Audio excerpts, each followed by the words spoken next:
Les fonctions affines, c'est un classique du brevet. Est-ce que tu arrives à passer cet exercice-là? Si tu n'y arrives pas, c'est pas grave, on va le faire ensemble. Tu as f de x, qui peut aussi s'écrire y, égale à ax plus b. A, c'est ce qu'on appelle le coefficient directeur, et b, c'est l'ordonnée à l'origine. Prenons par exemple f de x égale 2x moins 8. Tu as 2 qui est égal à a, et moins 8 qui vaut b. Fais attention parce que le moins compte dans le b. Pour avoir l'image d'un nombre dans la fonction affine, tu remplaces x par ce nombre. Par exemple, l'image de 4, c'est f de 4, c'est égal à 2 fois 4 moins 8, ce qui est égal à 8 moins 8, qui vaut 0. Par contre, l'antécédent, c'est tu as un nombre qui est égal à f de x, et tu veux trouver le x qu'il faut pour y parvenir. Prenons 10 par exemple, j'ai 10 qui est égal à 2x moins 8, je fais l'équation, je mets plus 8 des deux côtés, 18 égale 2x, ce qui équivaut à x égale 9. Donc tu as 9 qui est un antécédent de 10. Une fonction affine, ça ressemble à ça. Par exemple, reprenons f de x est égal à 2x moins 8, ça ressemble à ça. Une fonction affine, c'est juste une ligne dans un graphique. Rien qu'avec la représentation graphique, je peux retrouver les images et les antécédents d'un nombre.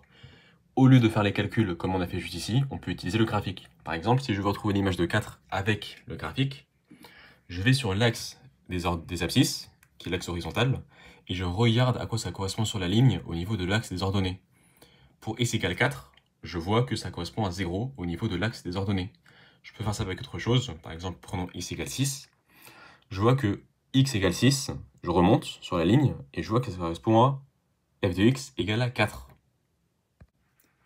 Et je peux faire pareil dans l'autre sens pour retrouver des antécédents.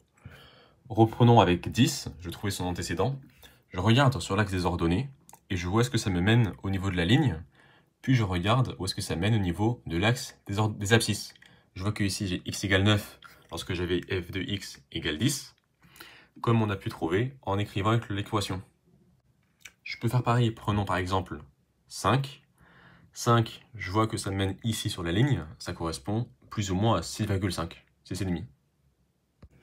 En regardant la formule d'une fonction affine, tu peux deviner à quoi va ressembler le graphique. Si a est positif, eh bien f de x est croissante, et donc la ligne monte. Comme ici, 2x moins 8, on a a qui est positif parce que 2 c'est positif, donc la ligne, elle monte. Par contre, si je prends moins 2x moins 8, donc a est négatif, tu verras que la ligne, elle baisse. Par contre, si a égale 0, par exemple f de x égale 9, eh bien f de x est constante et ne vaudra que 9 partout. Peu importe ce que x vale 1, 2, 3, 4, 5, 6, quoi que ce soit, f de x vaudra toujours 9. Sur le graphique de f de x égale 9, on voit que c'est une ligne qui est horizontale, elle ne bouge pas. Un cas spécial, si b égale 0, par exemple f de x égale 5x, eh bien on dit que f de x est une fonction linéaire. Attention, elle est linéaire, elle n'est pas affine.